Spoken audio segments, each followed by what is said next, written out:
What is a healthy diet? We're going to break that down in this episode, but first, we just want to take a moment to thank you. For those of you who have been listening, part of the growing audience, we appreciate you being here. We hope that you're deriving tools from our discussions and being able to apply those to your day-to-day life. Those are the things we're working towards. So if you are doing those things, if you are finding this helpful in any way, we would greatly appreciate if you shared the podcast. Leave a quick 5-star review. Tag us on social media when you screenshot the episode. Again, if you're getting value, somebody else probably is too. So all we're asking is your help in expanding the awareness of the show and just giving people the opportunity to take another free tool, put it in their tool belt, and optimize their life. But what we want to dive into today is the concept of a healthy diet. What is a healthy diet? And it sounds like such a simple question because it should be. But obviously, it's a lot more loaded than it should be. There are a lot more things out there confusing us. Obviously, the majority of our country is unhealthy. They're overweight. They're obese. So obviously, there is a disconnect. So we really want to simplify what it means to be following a healthy diet, and if there's one perfect diet, one best diet, or is there simply a common denominator across some of these more popular diets that tend to make people feel better, even if it's just for the short term.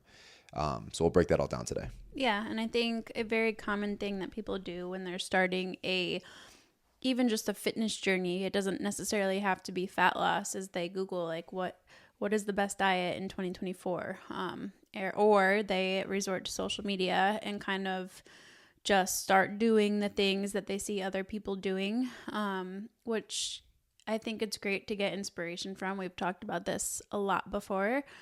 But if you're going to Google something and get an exact map of this is the best diet and it's very strict with the rules and it looks completely different from whatever you're doing right now, it's not going to stick. It might stick for the very short term, but it's not going to be something that you have success with forever. So I guess we'll kind of start, or do you want to break down like some of the popular ones out there? Yeah, I think the heavy hitters right now tend to still be keto, carnivore, the Mediterranean diet lingering around, vegan, obviously vegetarian, the Whole30. Those are just a handful of some of those popular ones you could find. Yeah, and I think the common thing across all of those that you listed is those are they're cutting out something major, each one of them. And what that is differs between them. But, you have something like keto where it's super, super low carb and you're eating super high fat.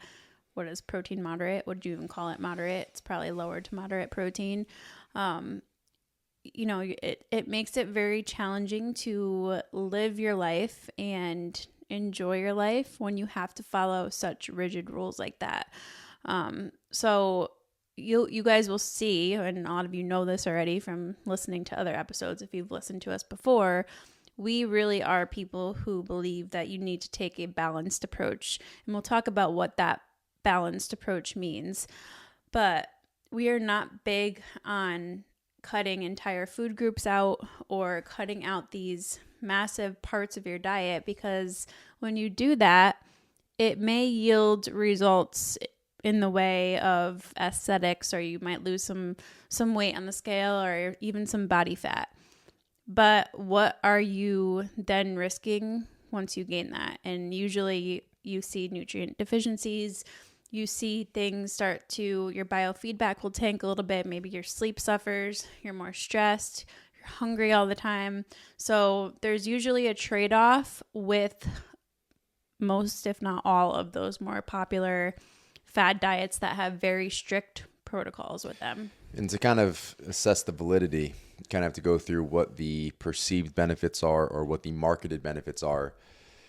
So with keto, it's getting your body to thrive on ketones versus, glucose and, actually taking carbohydrates for energy. So shifting your energy system within your body. Carnivore, kind of living under the assumption that we don't need plants at all, that plants are trying to kill us. So carnivore perceived is allowing our microbiome to adapt itself to feeding on just meat. Supposedly there are some shifts there that can happen, even though you're not consuming fiber, and we're avoiding the inflammatory foods of plants. Not saying I'm calling them inflammatory, but the concept with carnivore is that we don't need plants because they're trying to kill us. They're not actually beneficial. Mediterranean, I would say that's not necessarily an elimination diet. I would say that's probably the most balanced one that's on this list. For the sake of this conversation, it does shift what you're consuming a bit to more, pescatarian-ish, heavily toward, not want to say heavily because it's not large amounts of food, but more towards fish and legumes and, more plants, kind of one of the opposites of carnivore. Then vegan and vegetarian, the concept, the perceived benefit of, again, the true opposite of carnivore, where you don't need meat. We can get all the nutrients we need, we can get all the protein that we need from plants.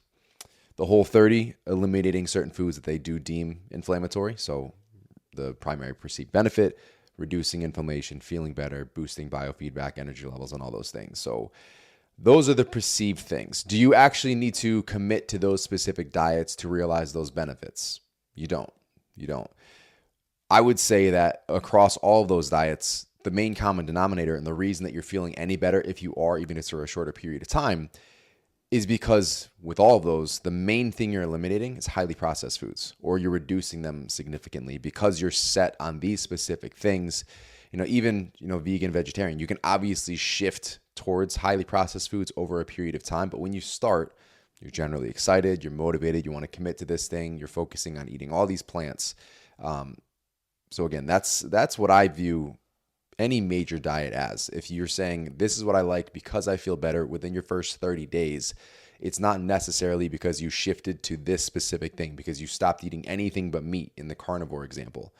It's because you're not eating Lucky Charms 4 times a day. You're being more intentional. You're making more intentional choices with your nutrition. So of course that is going to yield any amount of positive benefit, even if it's like a small shift. If it's better than what you were doing before, you're going to feel a difference. And yeah, that's a great thing. But then you get a month or 2 months or 3 months or 6 months into it, and that consistency starts to dwindle. Your motivation starts to dwindle. Then what happens? You go back to what you were eating before, and it's like starting at square one. We see it all the time with clients who come to us from doing all of those, if not like just jumping through the different fad diets each month to see which would work for them. Just to see which will work. But if it's not something that you see yourself doing in the long term, why are you wasting your time doing it in the short term? And I think a big part of that is people are so tied to outcome goals.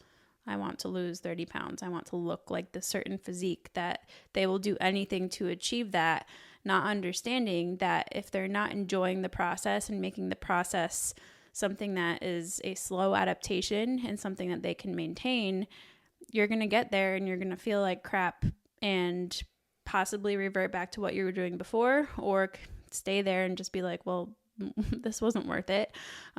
So you have to find something that allows you to truly enjoy the process. And I think that's really one of the biggest things we learned. We haven't always eaten this way. And I think we've talked about this in previous episodes, but we've done, at least I've done some of the fads out there. I've done keto for a short term just to experiment way back in the day.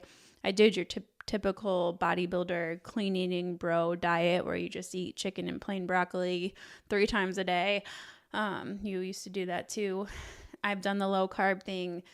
None of them were, I saw progress on a couple of them, but none of them were something that I truly enjoyed. So there was always an end date to it. And then it was like, well, now what do I do? So when you find something that you can truly enjoy and that you look forward to every day and you feel good from, you're going to stick with it so much longer, if not forever. And there really is this pendulum swing effect when you are jumping into one of these popular diets where on one side you're feeling great, you're seeing progress, and on the other side it's right back to square one, progress tumbles, biofeedback crashes.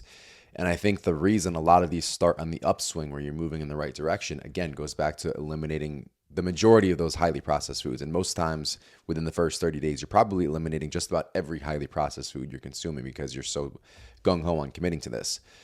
So that's why you're feeling better. That's why you're seeing progress. And then it slows, and it starts to swing back in the other direction because a lot of these are restriction or elimination diets. So you are then developing these deficiencies in certain vitamins and certain minerals that you would have received from specific food groups that you cut out. So that's when we kind of come all the way back, and now, oh, I stopped seeing progress. Oh, I stopped feeling good. Why am I still doing this? I'm not enjoying eating this way. I was just doing it because I was seeing progress. But we go up here and we come all the way back. So to that extent, you have to figure out, and for most people, it's not the case, but do you actually have, any type of food allergy? The food allergy typically isn't the problem. It's that these highly processed foods make you feel crappy. So you think the Whole30 worked really well because you actually eliminated all the crap, or most of the crap. Or a good example is if somebody starts to go low carb. Mm-hmm. They think that they feel better eating lower carb, when in reality, it's just the things that they're choosing that make them feel better. And it's not that carbs are the enemy. It's the fact that you are eating highly processed foods. Of course, you're going to be bloated and inflamed and fatigued and, just not feeling your best. So what you eat matters, as well as how much you eat matters for your goals. And if you question, what we're saying to that point, I can say for us specifically, we notice a huge difference when we are out of the house and we're on vacation or we're traveling. So if you can reflect back and assess that yourself, those are the reasons. So if we're not home shopping for the foods we want specifically, able to cook every single meal, and we're going out, even if it's one time a day for a week. We just went on vacation and we bought a lot of the food that we ate, and we went out a couple times, more than we usually would. We ate probably 75% of our normal food each day. Even just bumping that other number of 25%, not our norm, I noticed a huge difference in how I felt, energy wise, digestive wise. And within a half an hour of eating that meal. Yeah, immediately. So what you eat matters. And something else that I think is important to bring up too, like when you talk about how people are very gung-ho about starting a new diet, and in the beginning they're making better choices. A lot of people will choose to start a diet at a time that is most convenient for them. So when they, have a few weeks of really good consistency and making all those great choices, and then they have something come up, whether it's a vacation or an event or an outing on the weekend where they can't stick to that diet, it's almost like, well, all hell breaks loose. They don't know what to do. So on that side of things, you do have to find something that sort of makes sense for your lifestyle, because you can't just live in your bubble 24/7 and expect to just eat the perfect version of whatever you're trying to do, because that's not reality either. No, and we go through this on, I go through it right on the prospect call when people book to see if it's a good fit for coaching, and our coaches work with them on these intuitive phases and these intuitive, if you're going away for a week or whatever, hey, we're not tracking.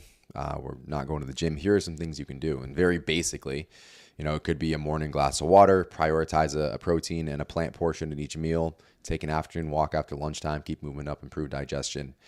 So little things like that you need to focus on, because you're not going to be tracking calories and macros every day for the rest of your life. It's just not in the cards. It's not human. Nobody was born with a scale, said, oh, here's my bottle, here's what I'm taking in, all the way through the day you die. It's just not realistic, and it's not fun. It's not something you want to do. So you have to have those intuitive practices in place. Hey, when I do these simple things, I don't even have to think about it. I just feel really good, or better than I would otherwise, given the circumstances. But yeah, going back to the vacation thing, even going out once or twice, you feel the difference. And this was something that kind of bummed me out the first time I realized it. I've been on this journey for a while with Barrett's esophagus. You guys have heard me talk about this a lot. But when I got things to a normal level and symptoms weren't triggered all the time, I was actually a little bummed that I didn't build this tolerance where I had this threshold where I could consume some quote unquote crap and feel okay. I became more sensitive to it. So I am more in tune with my body, and my body tells me right away what it wants and what it doesn't, because I know what it feels like to feel good now. Like it was a long time that I didn't feel good, and now I know what feeling good feels like. I remember what it feels like. So when I throw myself off of that, it's not like, oh, I have this bigger buffer because I've been doing better lately. I feel worse, and I feel it immediately. And it was a frustrating piece, but at the same time, you also have to recognize, like, hey, this is biofeedback. Your body is telling you what it wants and what it doesn't want. So understanding when I go off plan, once in a while, there's things that you can't control, obviously, when you're running around. But on a regular basis, like when we come back from vacation, We want to dial it back in, not waste time going out to eat and continuing with the practices we had while we were away. Just getting back to the good things that allow us to thrive. It is a very quick indicator when we're off, and it is a motivator to get back on that plan. So it's not, oh, I got to get back on this crappy diet. I hate doing this, but it makes me feel better. It's, I need to do this because I feel great when I'm consuming these things. I was so excited to come home and be back in our routine and eat our normal foods. Like when you are excited for your normal life, That's how you know it's the one that fits. yeah, I think that is a huge thing. And I think going back to what you said, that's a very common mindset a lot of people have when it comes to dieting and, you know, whatever they're trying to do with their health and fitness is they think it can just be something they work on for the short term. And then once they get to their goal, it's like, okay, I'm good. But no, it's a lifelong journey. It's something that you are going to constantly have to pay your dues for if you want to maintain the progress that you've made. So even to drive the point home even further, it has to be something that you enjoy. Otherwise, that whole process is going to continue to suck for you. Yeah, if it's not a lifestyle, you're not actually making any changes. You're just temporarily altering your trajectory, but you plummet right back to where you started if it's not a lifestyle shift. So bottom line, what is actually the healthiest diet? And if you haven't noticed throughout this conversation, there is no one optimal diet. There's no one healthiest diet. It's not eliminating this thing. It's not consuming more of that thing. In the grand scheme of things, we talk about nutrient diversity and fiber diversity. That encourages the opposite of a specific diet. It encourages the opposite of a meal plan because you want to consume different whole foods because they have different benefits and different nutrients and different sources of fiber that do different things within your body. So the optimal diet is the diverse diet. It's the different diet. It's the one that does focus on whole foods. So what are some common components that we want to look for? Number one, like we just talked about, consuming primarily whole foods. That does not mean that everything you need to eat needs to be a whole food. It doesn't mean you can't combine ingredients, but ideally you are purchasing single ingredient foods, things that are either animal sourced or grown from the ground, and you put those things together to make this delicious meal. And that's a question I get a lot is like, can you guys share more of your recipes and more of like the meals that you eat? And we're not a big, like, when I think of a recipe, it has like a million steps and a ton of different ingredients. And that's just not how we live our life. That's not how we eat our food. Every once in a while, it's also time consuming. It's too time consuming for what we do. And I know most of you guys listening are very busy people, whether you're parents or whatever you're doing, working. We don't have time for that on a daily basis these days. So it's not something that we really strive to do. Every once in a while, we'll try a new recipe, but our method of eating typically is just like how we can take these single ingredient foods. So think like your lean meats, your fruits and veggies, your whole grains, starchy carbs. How can we build a plate or a bowl with a delicious meal, season it up a little bit, and that's it. Most of our meals take less than 20 minutes to cook and throw together. I used to hate chicken and rice, which I would eat 3 or 4 times a day when I was eating 6 times a day and almost 5,000 calories. But if you take that same chicken and rice and just do a little olive oil stir fry with some peppers and onions and then a seasoning, it entirely changes the meal. It changes the entire taste. It is something I actually look forward to.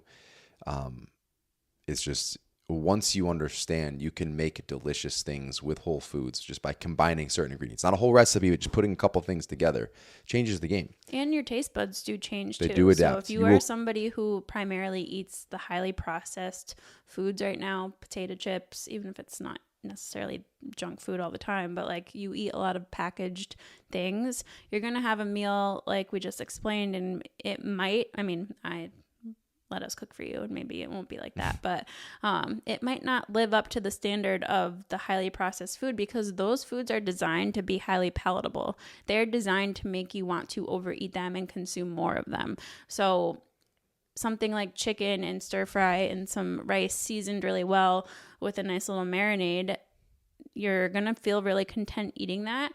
It's going to taste really good, but your taste buds do change. So my point is, like, over the weekend while we were away, we grabbed some chips with our sandwiches at the deli. I never buy chips. Like, I was like, oh, I'm on vacation. I'd love to have some cheddar sour cream Ruffles that I haven't had in probably 15 plus years. And I had a few and it was like, I don't even like this. Like, it wasn't even worth it to me. It didn't even taste as good as I thought it was going to taste. So I think your taste buds do change and they can flip the opposite way too. So if you're worried about that, understand that your palate does shift over time. Yeah, give it a week. You're going to want those previous foods. But once that week happens, first of all, you're going to feel different. You're going to feel much better. You're going to be sleeping better. Energy's going to be higher. You'll be in a better mood. But you'll also start craving those things. Oh, I'm ready for this thing that you just started making. So give it time, and you'll notice it within the first week. Just be consistent with it. The next one, and we just talked about this as well, but optimizing fiber intake. So Americans specifically, go figure, unbelievably low in fiber intake. I think the last time I checked, it was like an average of 7 grams per day, which is very difficult to do. And this goes hand in hand with the last thing. What was it? 60% of our diet is highly processed. 56 or something. So I'm rounding up. In America, 56% of people eat a highly processed, ultra processed diet. So let that speak for itself. But fiber is one of those things that a lot of people just don't know that they have to increase, or they think of fiber and they think like a fiber 1 bar will be good for their day, and they're good to go there, but that falls into processed foods. Everything's processed. We're talking highly processed here. And the thing with fiber is if you're eating 5 grams of fiber per day right now, don't jump up and try to eat 35 grams per day tomorrow. You're going to feel crappy. You're going to be bloated. You're going to have digestive issues. You have to increase it slowly over time. So talking 5 to 10 grams per day on average. Yeah. So that's per week. So if you're at 5 now, you're aiming for 10 next week, and then 15 per day the following week. And then super slow increases. But you have to be consistent with it too. So you can't work your way up to 30 grams per day and then have 3 to 4 days out of the week back down to your lower amount. Like, it has to be something that you are consistent with and intentional about. And it takes extra work at first. All of this stuff is going to feel like it's a lot of work at first if it's new to you. So understand, the more you do it, it really just becomes more habitual. Like, I don't even think twice about fiber intake right now, and I easily hit 30 to 40, sometimes 50 grams per day without even thinking about it. So it's a practice, and it is something that gets easier over time after you work through that initial period of intention. Next up, drinking enough water. Throwing this in there with food, obviously, but a lot of us are not consuming enough water. It's, a coffee in the morning, then we'll go to lunchtime and have a diet soda, and then maybe you have a Poland Spring bottle at some point throughout the day. It's something to sip on. But we drastically underdrink as well. So to put numbers on it, about 2/3 of your body weight in ounces. So in pounds, 2/3 of your body weight, drink that in ounces. So if you're simple math, 100 pounds, you would drink 66 ounces of water per day. If you're active, you're working out, you're out in the sun, that goes up. Bump that up. Getting enough protein in. So general protein intake guidelines. Not the RDA. Do not follow the RDA. It is not enough. For anyone who is looking to build or maintain muscle mass, you want no less than 0.7 grams per pound of your body weight. If you are somebody who is, and that goes upwards of 1 gram per pound. However, if you are somebody who is overweight, very overweight, or clinically obese, that's going to be a lot of protein. That is not, you don't need to consume that much. You can drop that down to, you can use your goal weight if you want, or cut that down even more, like somewhere around 0.5. So it kind of depends on where you're at. But for most people, 0.7 to 1 gram per pound of your body weight is great for protein intake. Then to get into the more nitty gritty, and this will be something, once you check those boxes, you'll lean into this, but finding your optimal balance of carbs and fats, and you're going to base that on your biofeedback. So your performance, your energy levels, your mood. Give it a few weeks at a time, kind of shift it in one direction, see if you feel better or worse, shift it in the other direction, see what the difference is, to kind of go back and forth there. This is something that I've been doing this, been tracking for 15 years or so. And this is something that I just made a pretty dramatic shift toward in the past year, where I do consume a ton more fats and significantly less carbs now. That's just the way my body responds really well. When he says less carbs, it's not low carb. I'm still putting in probably at least 250 grams of carbs per day. Sometimes it's closer to 300. But fats are over 100 grams.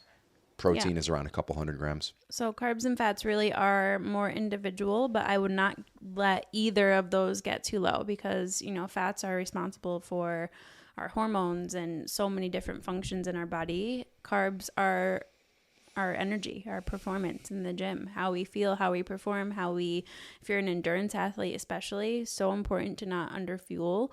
Carbs are your main energy source. So it's not something that we want to skimp out on. And especially on days that you have higher training needs, you don't need to cut carbs down. That is literally the opposite thing you want to do. So both are important, but where you fall on the spectrum for those isn't quite as, I don't want to say it's not as important, but protein, calories, and fiber are like the top three. And then carbs and fats you can kind of play around with to see where it makes sense for you, but don't let either go too far. And then the last kind of point to consider would be, again, enjoying treats in true moderation. We have a whole episode on what true moderation actually is. But just to quickly summarize it, it is not a Snickers bar at the end of each day. It is not a small bowl of ice cream at the end of each day. It's ideally not having your trigger foods in the house. And then when you are craving them, you can go out and get them. And what that's doing is when you're bored, you're not reaching for that ice cream. You're not reaching for that highly palatable thing just because it's there. It's you thinking about it. You might think about it every day. So I kind of want to have that. But are you willing to go to the effort to go purchase it, bring it back home, and then eat it? Probably not. Most days. And then there's going to be one day where you're like, fuck, I want to take the family out for ice cream. I really want to go get ice cream. I'm really craving it. And that's fine. Go out and have that. That is true moderation. It might be once or twice a week. It's not going to be every day. It's not going to be every other day. And that doesn't mean there can't be little things like, you've got a pack of Belvita bars that you grabbed on the way out the door because it was quick and easy. Not the end of the world. Do we want to do that as our staple? Probably not. But once in a while, you're in a pinch. Is it going to hurt? Absolutely not. So that is true moderation. It's relying on the primarily whole food consumption. When you need something quickly on the go, don't freak out about it. When you really want something, go have it. Just don't make it easy for yourself to be like, I'm bored, so I'm just going to do this, because you will fall into that no matter how committed you are. If it's there and you're just hanging out watching a movie one night, you're like, fuck. And one night turns into 3 nights, turns into 4 nights, turns into every night. And you're like, well, why is the scale moving in the wrong direction? Why do I feel crappy? Why am I not sleeping well? Well, that's why, because you are not consuming in true moderation. Yeah, I think, you have to enjoy life, but at the same time, if you do have goals and you are struggling with constantly snacking and picking on your kids' stuff, and I mean, we have a whole other episode about kids and nutrition too, but make it easy for yourself. And that's not to say that those things are bad, but when you are having them every day and there's no control over that, there needs to be measures taken to help you out there. No doubt. And then a couple more points to make just real quick. As far as nutrient timing, you will basically want to spread your meals out at least 3 hours and then, up to 4.5 hours per day. For those who are following intermittent fasting, try to stay within that for your eating window. Obviously, there's going to be a longer stretch where you're not eating, but for those who are in a tighter window, keep that closer to 3. If you start eating meals, and this includes snacks, I'm talking about eating period. So you have lunch or a snack, that counts. You want to have a good 3-hour chunk where you're not consuming anything. That lets your stomach fully empty.